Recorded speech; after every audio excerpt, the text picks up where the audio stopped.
But let me take you now to the Center for Africa Wetlands, University of Ghana. Professor Joseph Tay. He is at the Center for Migration, and he's actually presenting research findings on smallholder farmer and the Ghana food system at the Food Systems Conference.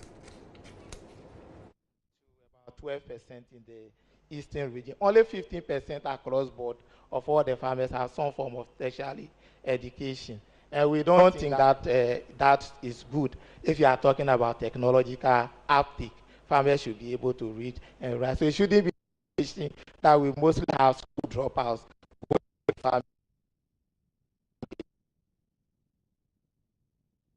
The future of agriculture. We found very interestingly multiple sources of income by almost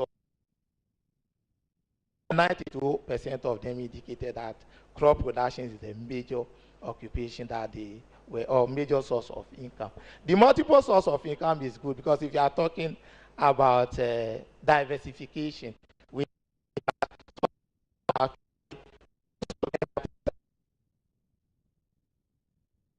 and that is a form of insurance they themselves are using. So we've heard stories where people are keeping animals on the year.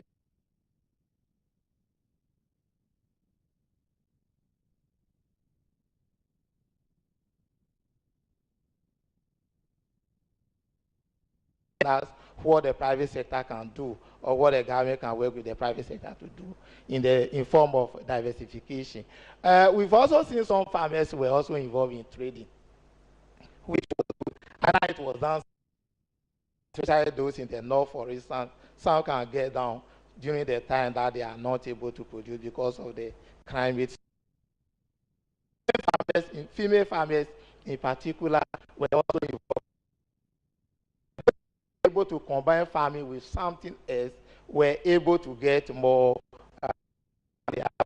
their livelihood security was stronger. So we found also that the smallholder farmers produce a lot of crops.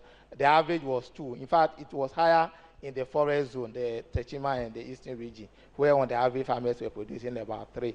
That was also a calculation to deal with crop failure. So if one crop fails, they are able to get, or they are not sure of which of them is going to give them the market the following year. So they try to do that. I need to be running now. This just shows the crops that are produced in the sectors or in the various climatic zones. I think we do know this already, so don't waste your time already. So what determines what farmers produce? This is a very important question to ask, and it's good for policy. So we realize that across the various ecological zones, a lot of factors are important. We have the climate, so climatic variables, soil quality, all those ecological conditions as we have talked about. Marketability are all important considerations when you are talking about whether I'm in the north or I'm in the south. But within each region, farmers actually base their decision on marketability and profitability and nothing less. You could see over there a lot of quotations over there. So somebody, for example, said that we all grew some crops because of the price and market availability. And then that was somebody said. Another said, I consider the price available market and my household consumption. So here, both price available market and household consumption. What this means is that even though they will consider other factors, if you give them input and then they produce a particular crop, there is no market for it, they are not likely to produce that crop again. Because the farmers, even though they are considering consumption, they know they can also, with the money, they can buy. So some of our focus group participants told us that they want to produce more vegetables because vegetables give them high. In that area, where cassava used to be a major crop that they produce, most of them have stopped the production of cassava. And they told us it's not because the soil cannot support cassava, but they can't sell it. They don't make any money. So policymakers should have to still look at the marketability rather than just the mere supply of what input. So that is very important. Because of this, there have been changes, and we saw across board in the greater Accra area, about 27% of them did indicate that they have changed within the last 5 years what they used to produce. As I said, they used to produce cassava and other things, but they are all moving towards the production of vegetables, which is also perishable though. But if you are lucky, and you get a good market, you're going to get a lot of money, which is what they consider most. Land acquisition issues were also looked at, and we've seen over there that if you look at the figures there, most of them are hiring the land to short the leasehold, for instance. So, and that is very high in the other regions, but very low in the northern region, where about 81% of them, or about 82% of them are using inheritance. So the dominant form of land acquisition in the northern region was inheritance. All the other regions, the leasehold or the short-term leasehold.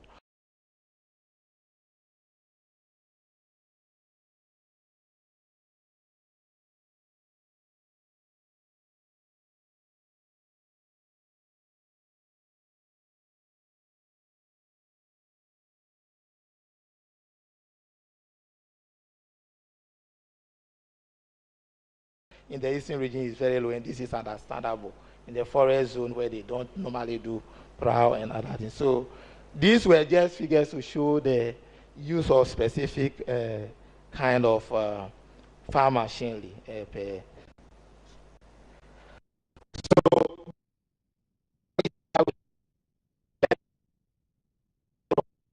Machinery they use, when we aggregated all of them, 93% have to rent it. And we see very soon how this poses challenge, because they have to get money out front before they can do this. The type of support received from government was found to be very low. So even though government is doing very well, the fact that we have so many farmers means that so many of the farmers do not get any support. So you see whether you are talking about fertilizer or whatever you are talking about, that government is supplying. If you look at the figures, just less than 14% of farmers had ever received that, at least within the 5 years before we did. And that was to financial institutions.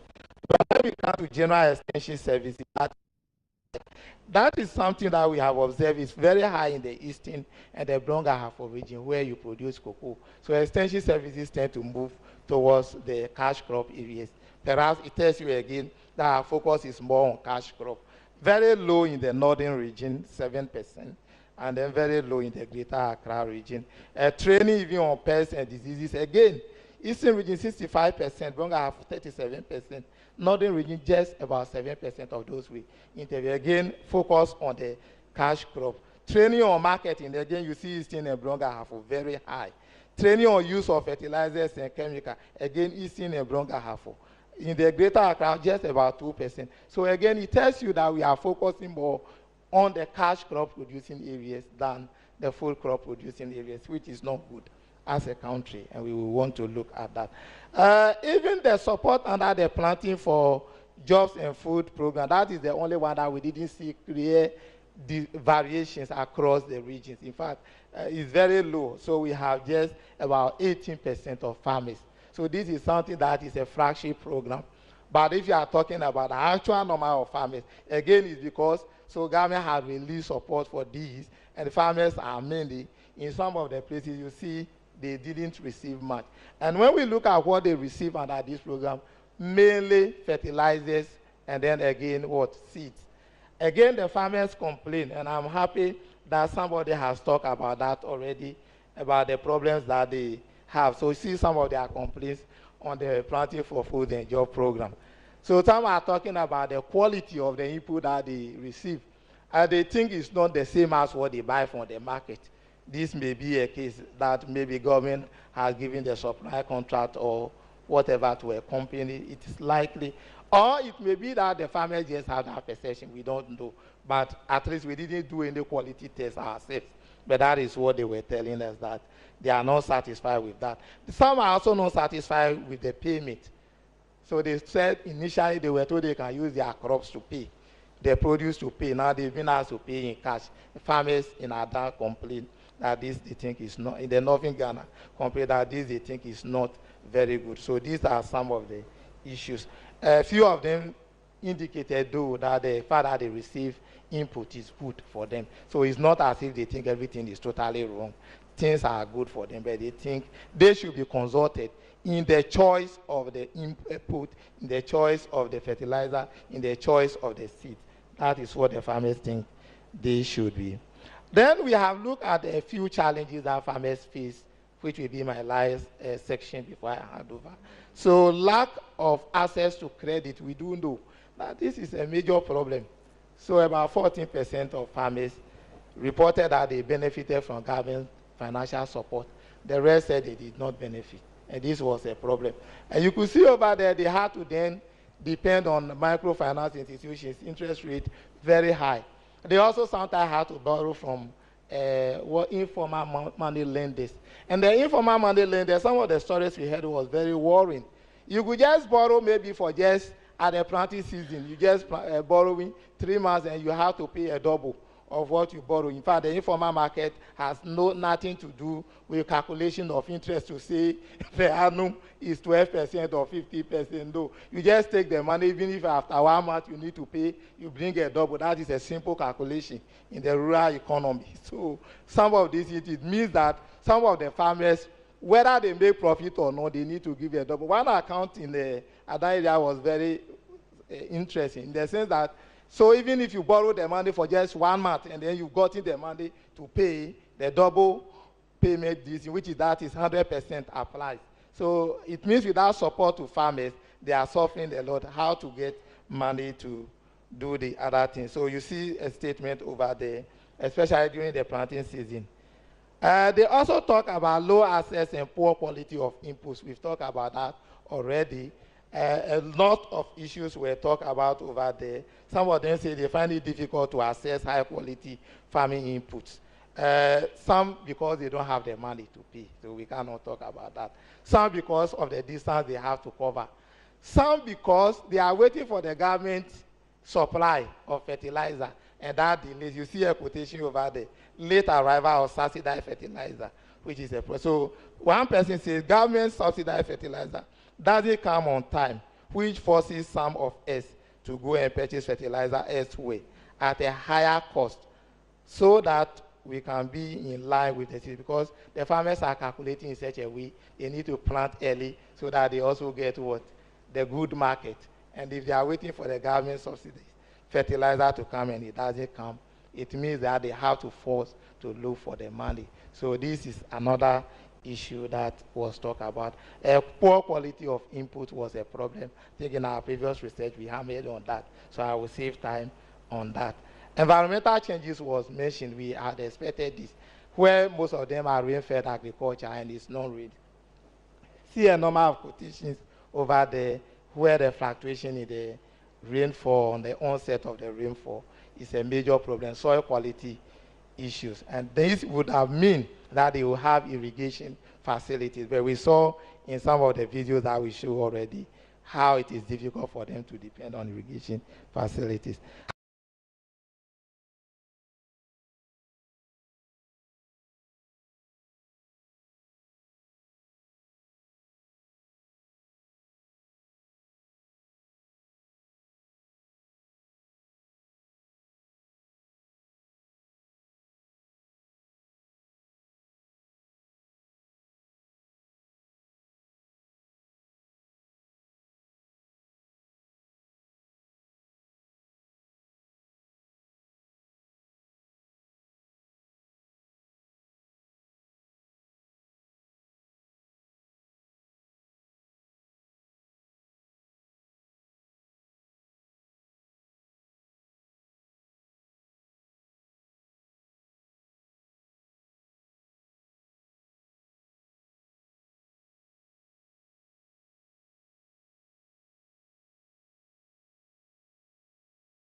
The landowner is going to give that land to you. So these are other issues about the cost of the land.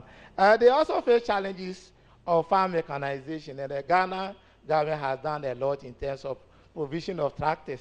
But we still have serious problems with this. In some of the communities in the north that we study, they didn't have the tractor in the community.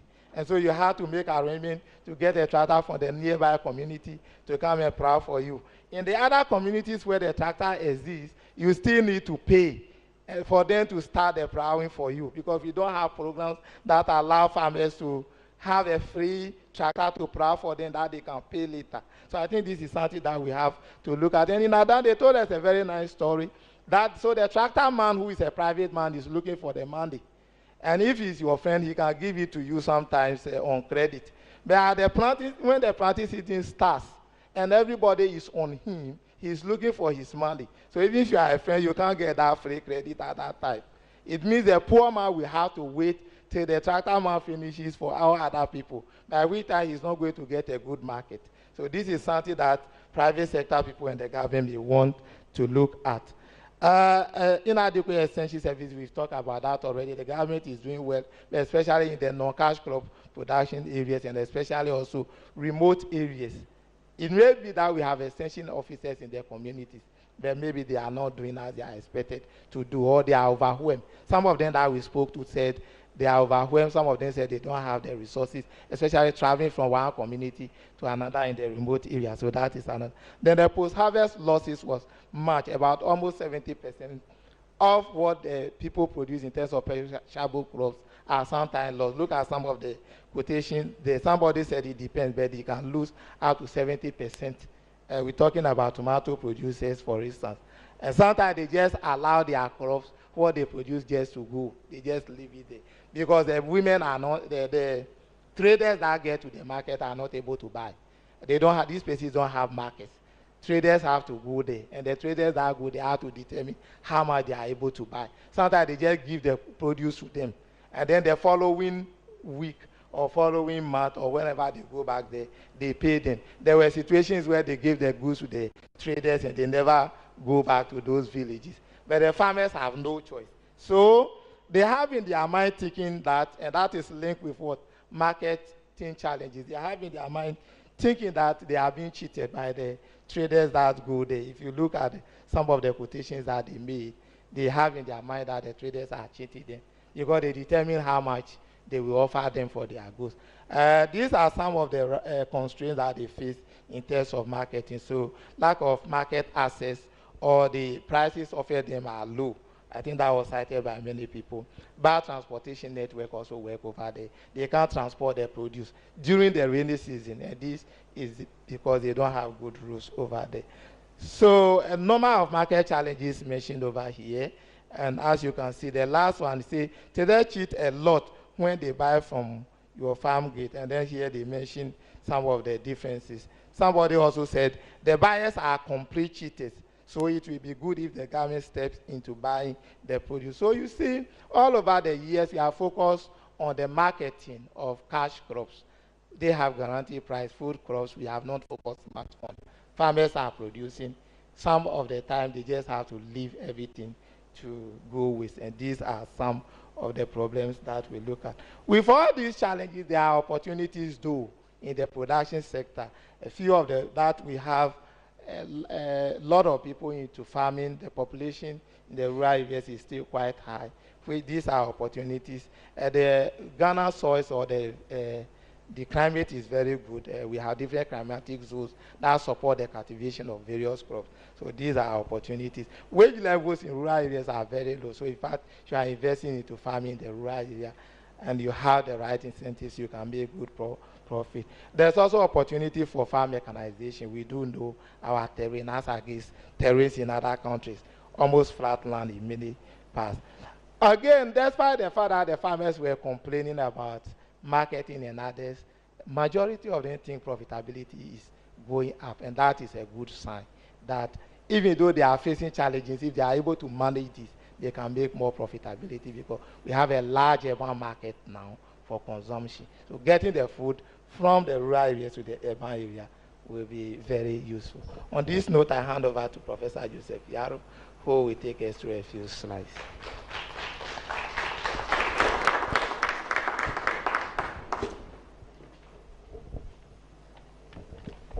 Thank you very much, Joseph Tay.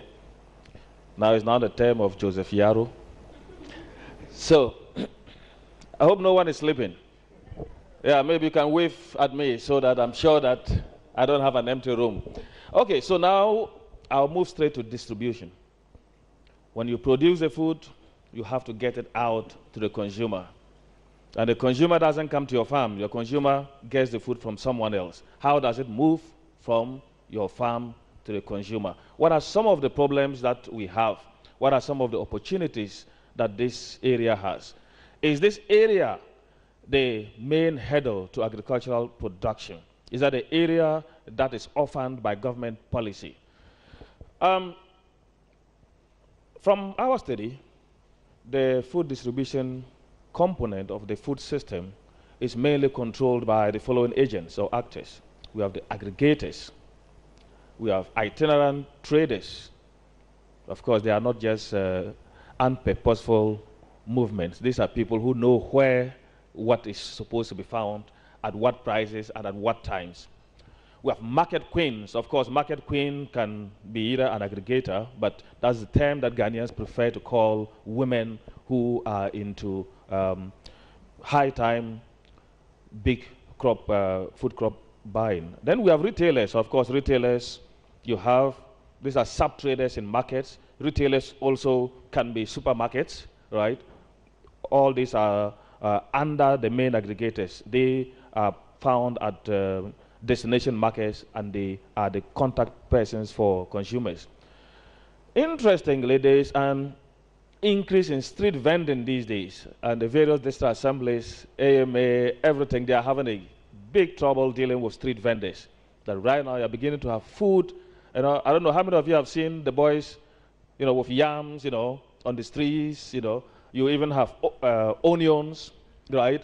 And another form of street vending that has just emerged is the occupants of pavements, you know, where we are supposed to walk. All those areas have become, you know, avenues for small-scale dealers. They basically pick just one basin of, you know, tomatoes, and that is what they sell. And these are important. They are very important in the chain, right? And we have hawkers who move around houses, right? I buy my vegetables from a hawker who comes around and knocks at my gate, and it's very convenient. So all these are very important actors, and we need to see how they interact.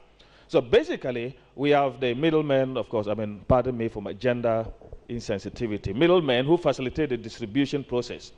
Now, basically, what they do is they purchase crops directly from farmers, and we have farm gate purchases. We have got the periodic markets. Periodic markets are the most important, you know, because most farmers will perceive that if I'm selling out the farm gate, what if I'm making a loss? Let me also get to the market. And the periodic markets are those closest to the farming communities. So, and the wonderful thing about Ghana or tropical Africa is basically the fact that periodic markets are closer to the rural populations. And you have even small villages that have got periodic markets everywhere across Ghana.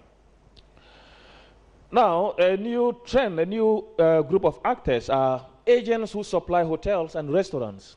And some of these guys are university graduates who have come out, you know, with very good business models. I have one of my students who supply some restaurants on campus.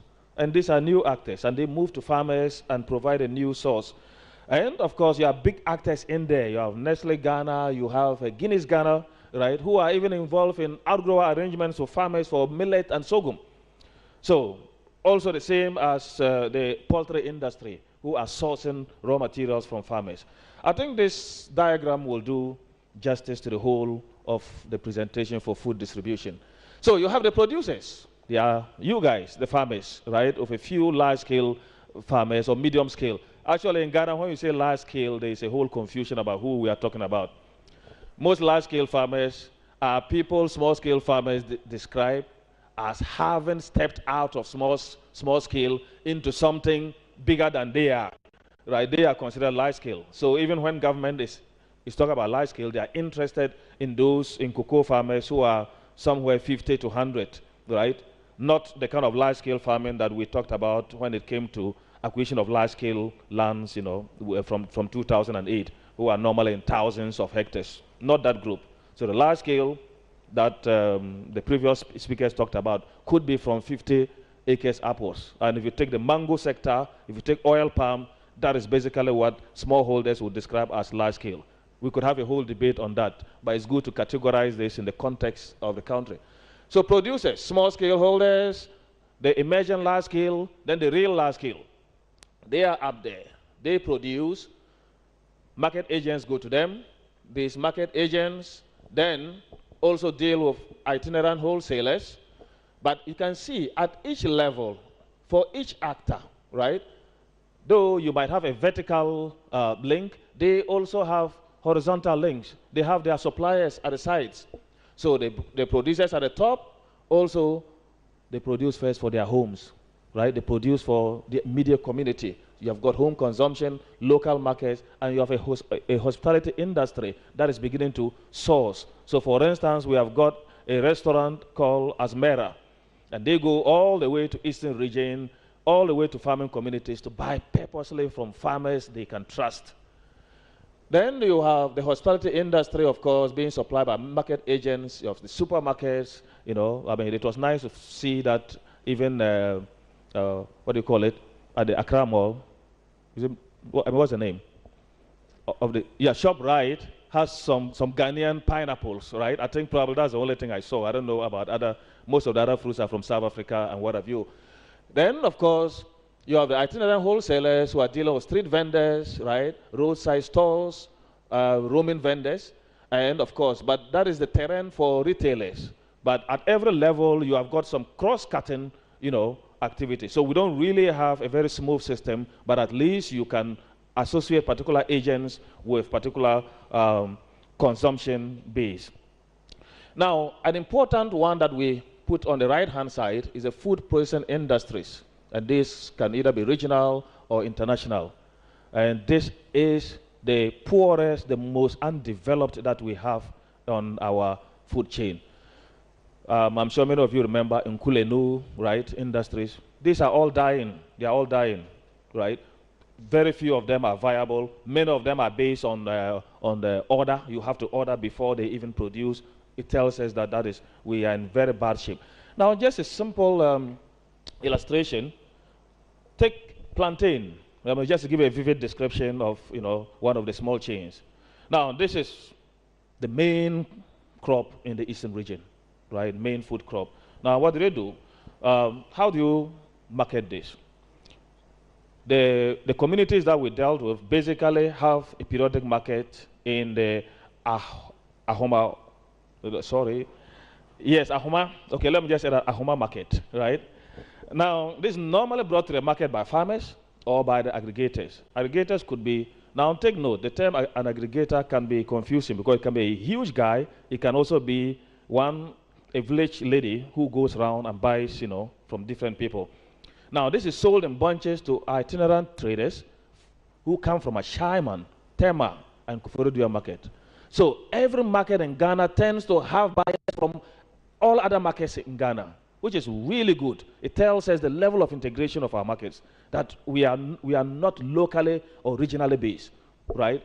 So in Techima market, you have traders even from Ouagadougou, right? From Mali, right in Techima market. It tells you that ECOWAS protocol seems to be working in a way too.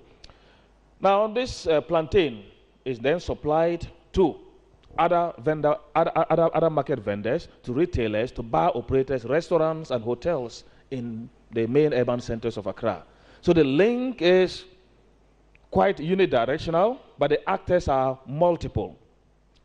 Now look at tomatoes from the Ada area and also from Begro. You know, tomato seems to be one of the most profitable crop, and it's also at the same time one of the disastrous crops. So you either make money or you hang yourself. So you have Techiman also growing tomatoes, you have Eastern region growing tomatoes, but you have the big guys who are the Ada guys. And mainly, farm gate purchases seems to be high for tomato. It doesn't really make sense unless you're a small producer, you sell all your tomatoes at the farm gate. And especially where you have a group of farmers in a particular valley, and valleys are normally used. In a valley, it means that they all harvest, right? And then they call the buyers to come, and they come with their Kia trucks, load up, and move away. In the case of those who grow in the wet season, where you have challenges of roads, the tricycle, or what they call motor king in Ghana, has become the champion means of moving goods and services. Now, traders, as my colleague Joseph talked about, are often demonized by farmers. But let's look at it critically. Is it really exploitation, or are they also fighting for their own survival? Because many traders, at the end of the day, if I buy your wares, now take note, most of these wares are perishable. You have the yam traders, you have tomatoes, you have cabbage. All these are the profitable areas, and these are the profitable crops that we urban consumers want to have. So as a result, these traders would often provide you with a price that would hedge, right? That would be an insurance against the possibility of a whole truck being lost. So you can imagine the calculation they put in. And there again, it points to one thing: processing. It points to storage. It points to the transport system. And it even points to one thing: delays on the road. Most delays on the road, according to drivers, has to do with police. It has nothing to do with the nature of the roads. So first of all, we have got price fixing, right, that the farmer has no say. We have flexible oral contracts that are never kept. We have got a primitive strategy that are used by traders, very horrible strategy of waiting for produce to start rotting or to show you a lesson. So next time you will be forced, and I call this arm twisting. Then you have pre-financing of conditionalities, and that is enslaving the trader. So the big things that we find big corporate, international capitalist organizations doing is the same thing you have small traders also, so it's basically like a kind of mentality that is passed on. You have international supermarkets, right? You have got the vertical value chains that are basically using the same strategies. So the challenges in distribution were already discussed by my friend. Poor road network, high perishability, right, as a result of lack of, then high interest rates, right, storage, and police extortion and harassment. I mean, when you travel, you are so lucky you're in a private car or a bus, and the police just, they stop you probably 4 times before you get to Kumasi. But for these food guys, they are stopped almost every 5 kilometers, and that alone is a problem. And of course, problems with accessing international markets. Upon the fact that we have joined, we are supposed to be globalized, right? The markets are open. All our government programs are supposed to, get us into international value chains. It doesn't seem to be the case. It only works for our cocoa, for our oil palm. In any case, if we did not even implement those policies, tell me, they still want to eat chocolate. They will come for the cocoa. So it simply meant that our emphasis on the crops that we are actually promoting should have been shifted to those that we can actually get in and make more money, such as vegetables, which are easily banned, fish, which are easily banned. Almost all the time we have bans. Then, of course,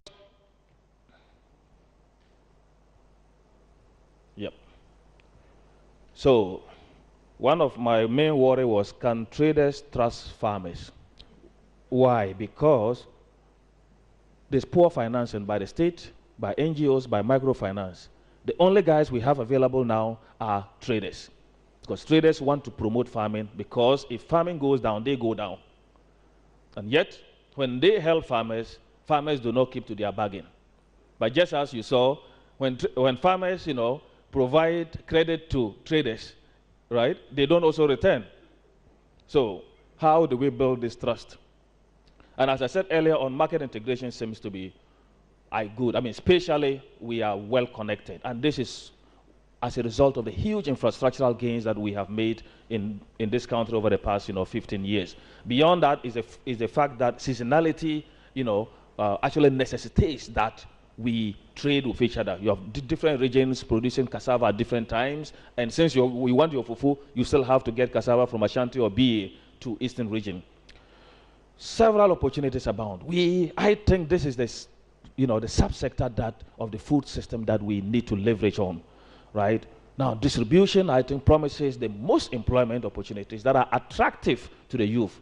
Take note of the word attractive to the youth. You don't want them to go for a hole when you've already taught them that, right, they should be moving away from farming to something much more better. So distribution seems to be, since we have realized that the farmer is capable of producing. So therefore, let's leverage on where we have the weakest links.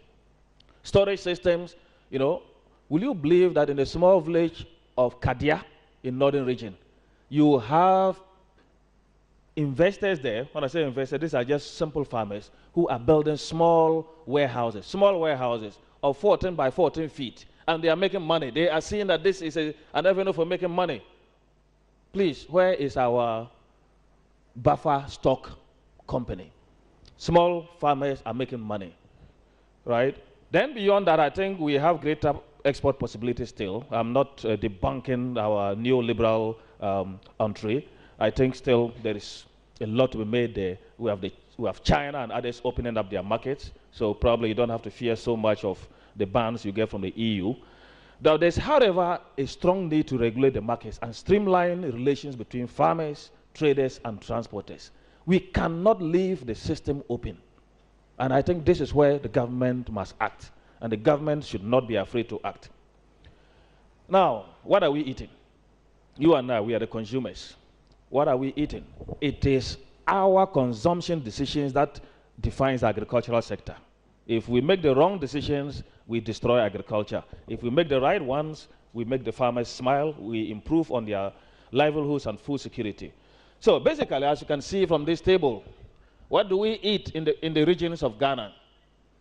And as you can see, beans up there, right? Greater Accra, 50%, Eastern 30, 28, 56 for Northern. So Northern regions, that is where we eat the most maize, millet, and what have you. Then tubers and suckers. I mean, that's plantain, yam, cocoa yams, and what have you. And that is where you have the Eastern region, you know, coming up very strongly. Then, of course, vegetables. Now, who is eating more vegetables in Ghana? This was, you know, the term vegetable is quite broad. So you find out that Northern region, initially we thought this was a mistake. No, but we realized that no, I mean, even bean leaf is vegetable, right?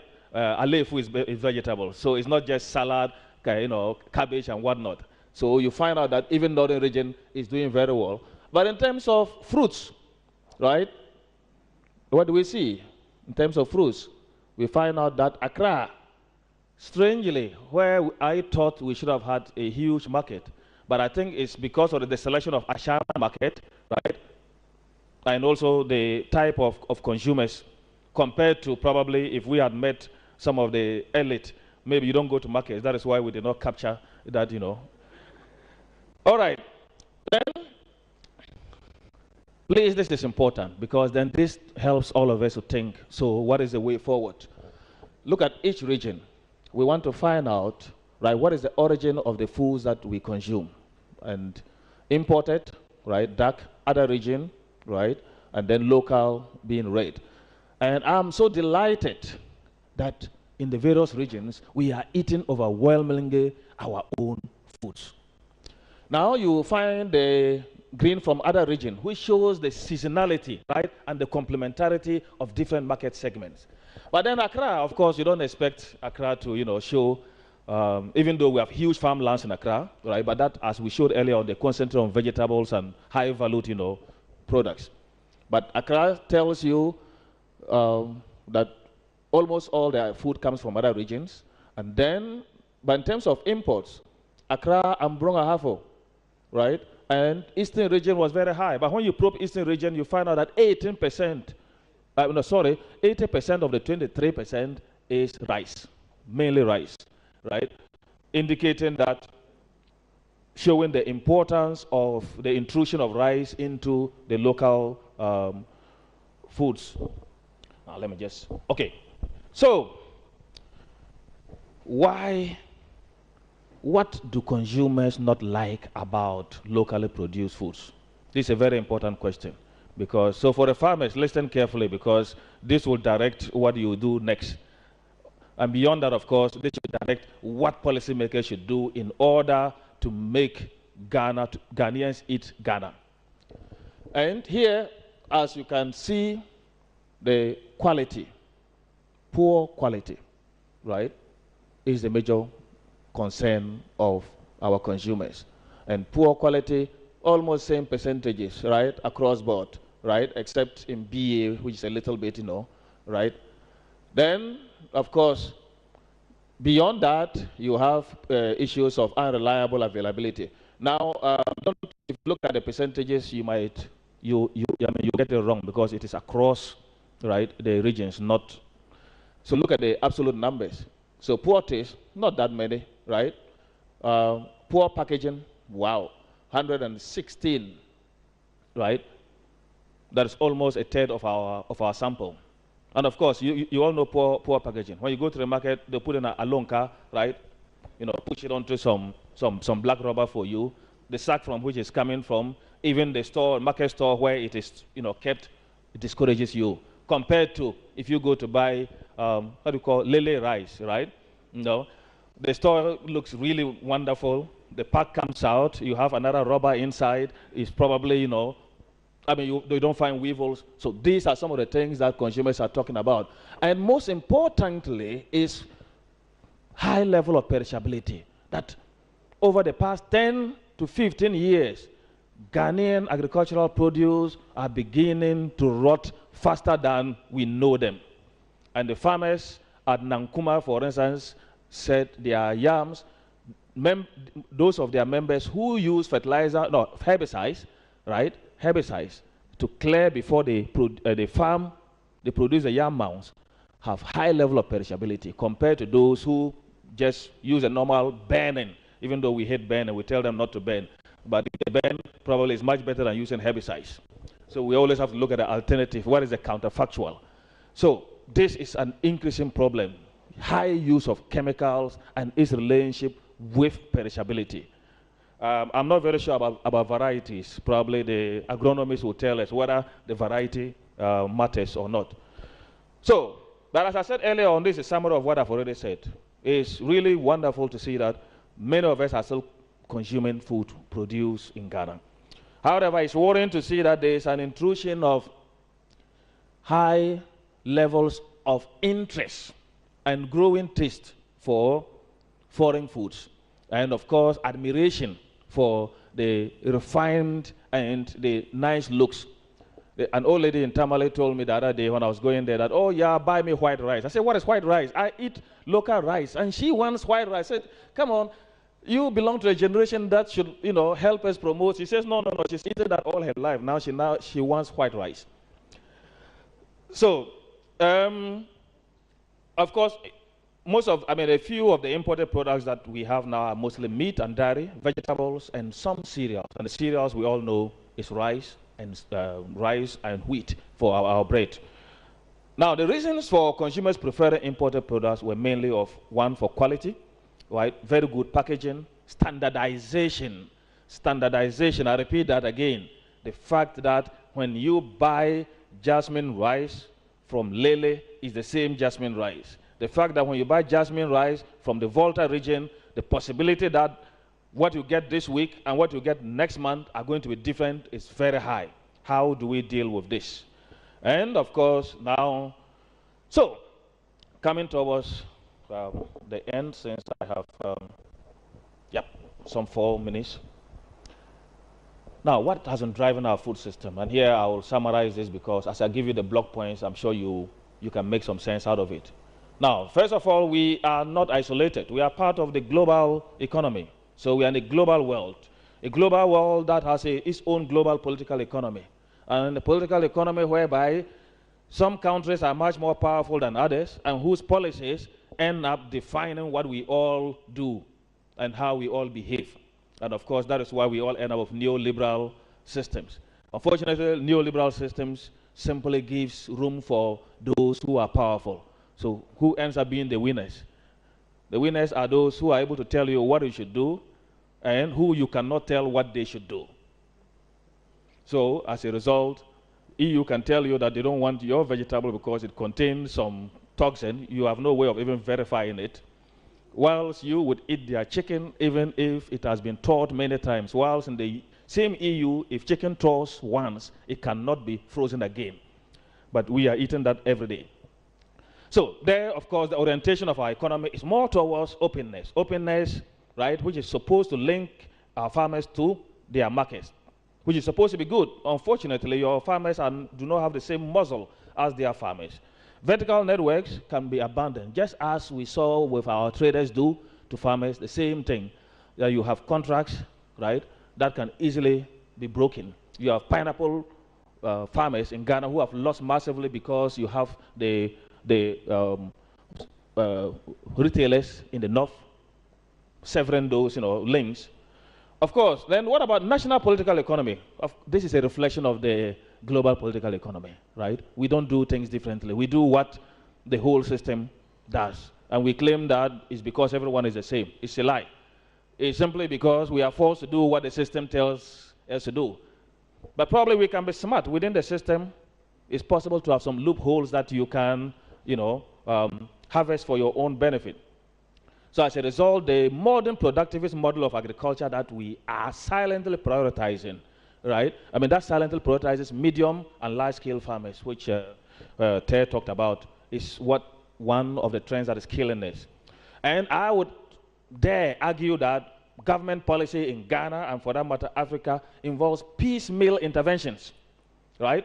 And this is as a result of inadequate resources for holistic programs. So planting for food and jobs, for instance, right, is wonderful in concept, but in terms of coverage, right, how many farmers are we covering, right? So assuming that we have an appropriate conceptualization, still its impact will be low, simply because we don't have the resources to upscale it. And of course, local social drivers, and this was what was responsible for the fact that many of the regions are eating food from their regions, and I think this is wonderful, even though this is beginning to shift, that we are beginning to become globalized citizens. You all want to go eat fried rice and noodles, and I wonder who are those who eat those noodles in the night? I mean, don't you sleep? All right, now urbanization and demographic changes. Of course, this is a major driver of food system changes globally, and we all know how that works. As we get urbanized, it simply means that the flows between rural and urban goes up, and when rural areas are inadequate, it simply means that then we need a third option. That is what? Importation. And demographic changes also have to do with the different consumption demands. So you have your kids, for instance, my kids don't want to eat TZ, and I eat TZ almost, lunch, dinner, breakfast, anything. I'm ready to eat it. But they are not willing to eat TZ even, on a 2-day regime. So you have all these changes that are coming in. Environmental change, which we have, Prof. Ya's program, and several other programs have dealt with. And here I'm sad to realize that we have shifted the discourse more towards climate change and leaving out other equally crucial dimensions such as degradation of our vegetation, soils, and water resources. And I think this is something we have to return to. And technology, and this is where I would kindly urge our donors and policymakers that the desire for the sophisticated has to stop, right? The other time I heard of some big tractors, 2.2 billion old Ghana City tractors with all kind of huge equipments and, touch panels. Come on, this is a waste of our money. Go out there to BA and see what is it that is moving Ghana's agriculture. It is not that big, sophisticated Ford tractor. It is an old Massey Ferguson, an old Ford. It is a thrasher that has been made by a blacksmith, a welder on the roadside. These are the things that are moving farming in Ghana. So we better leverage on what is moving farming rather than what is anticipated to move farming. So appropriate technology, back to an old concept. I don't know how we can make it relevant. All right. So basically what myself and my other Joseph have said is that the food systems of Ghana have changed dramatically, and they have changed in accordance with changing global and national exigencies.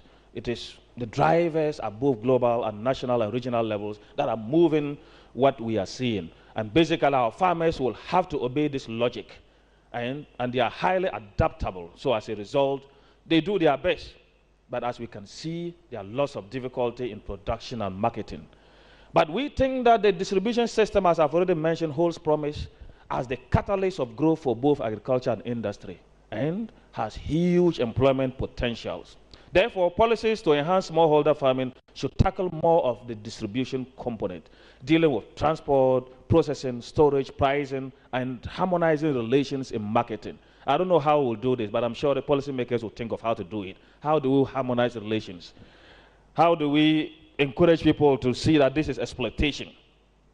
And of course, the team is happy with the concept of one district, one factory. But however, we think it needs a reconceptualization. We need to think about it given the fact that, one, the different regions, of course, different districts have got different needs in terms of, but beyond that, we want that it should be agro-based, right? Let's do what is doable, what is realistic. And beyond that, one district, one factory might seem too disaggregated.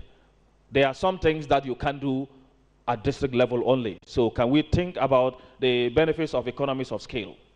And of course, these are things for reflection which we can look at during our discussion period. And here we have decided to have to point to areas that we think our peasant farmers and other bodies such as GAWU and others should do.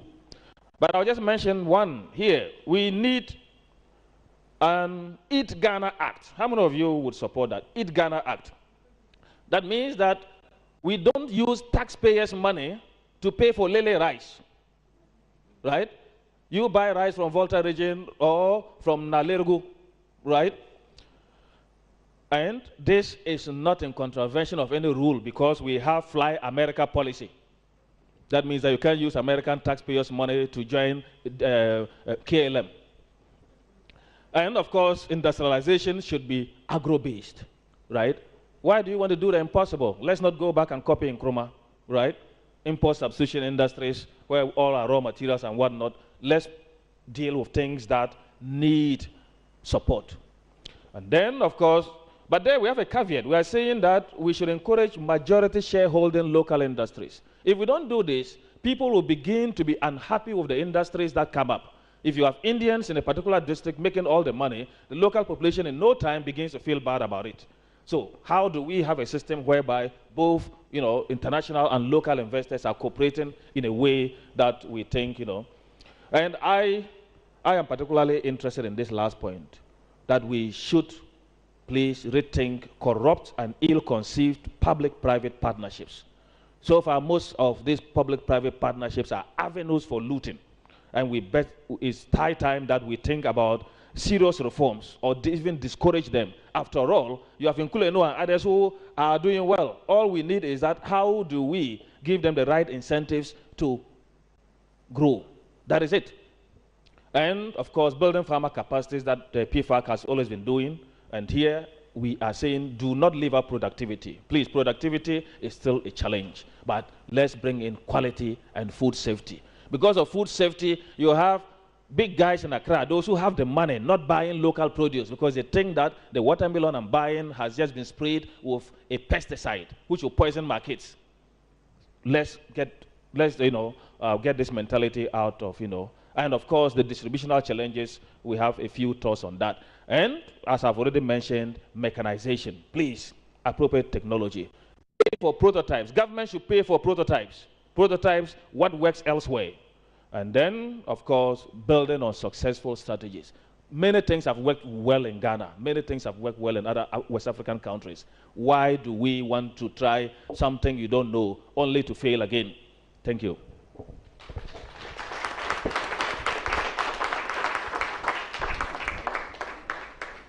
Thank you very much. Thank you. That's, I call the tale of the two Josephs. I wonder what Madam Chair thinks about all that. So I'll invite her to give us her remarks, and when she's done, we'll take a break and come back and continue with our discussion. Let's welcome Madam Chair to give us her remarks.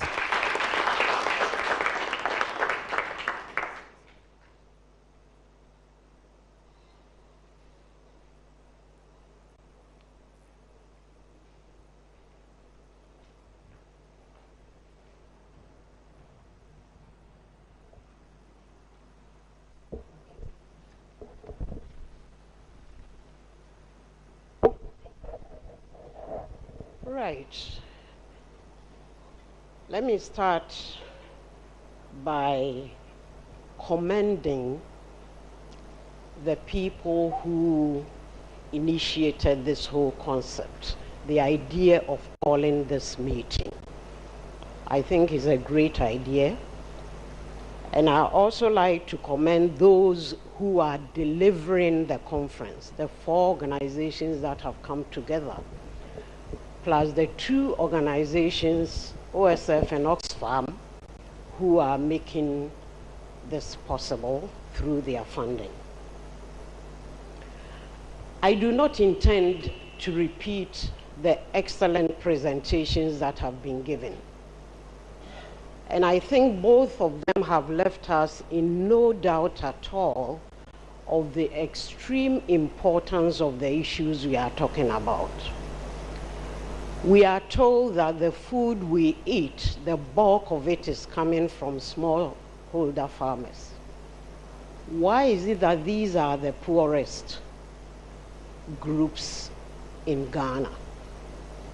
Why is it that those who are extremely important for our survival, those are the people suffering? And I always go back to countries like Switzerland, where I lived for some time, and where farmers are the most rich people in the country. And then you come here, and I go to my village, and I see the struggles, and I see the end result, what a farmer goes through to till the land, to plant, to grow, and what they get at the end. Very, very little. So I do hope that this meeting will bring out some of the issues and then go on to recommend solutions, and don't let it end in this hall, but let it go to the people who can make a difference. I was delighted by some of the things I've learned this morning. The fact that when you go into the production, there's actually a lot being produced. Because I used to think that the problem is to encourage more of the youth to go into agricultural productivity, which is true, but we've been told that there's a lot of production going on, but there are a lot of losses between the farm gate and where it gets to the consumer. We are told there are big problems with distribution. And interestingly, these are problems that can be solved. For example, why should the police delay trucks carrying food to the extent that these perish? The government can come out with a policy that any vehicle carrying foodstuff should not be stopped by the police. We can implement this country. So police cannot stop a vehicle carrying food. Let them go through so the food gets to where it can get to. I was delighted to hear the opportunities in the whole distribution spectrum. Every day we hear about young graduates with no jobs.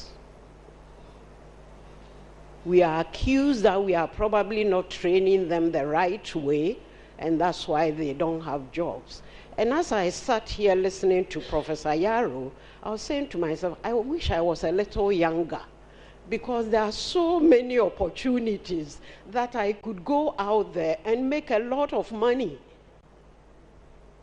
So I think we should take this information out there, spread the gospel, and let them know that there are opportunities. Ghanaians, we love trading, don't we? Every street you walk along, there are people selling something. But instead of selling Chinese gadgets, let's go to the farmers and let's help them to bring the food packaged properly to the consumers. are food engineers and food scientists. Unfortunately, I don't see anybody in this room, but I think you need to talk to our engineering faculty. What are they doing? How can they help us to package the food properly so that it will be attractive to you and I? So I can go on and on and on this, because I have really enjoyed your presentation, and I sincerely hope that we'll have a way to get this to the places where the action can take place. Thank you very much. Thank you very much, Madam. And like her, I'm sure you also have your take on the presentation, the research findings. But we'll take a break. We've been sitting for a while. For those who came very early, they've been sitting for 4 hours. So let's take a break so we can stretch our legs, grab something to munch on, and then we come back re-energized to talk about the issues in the research findings. Thank you.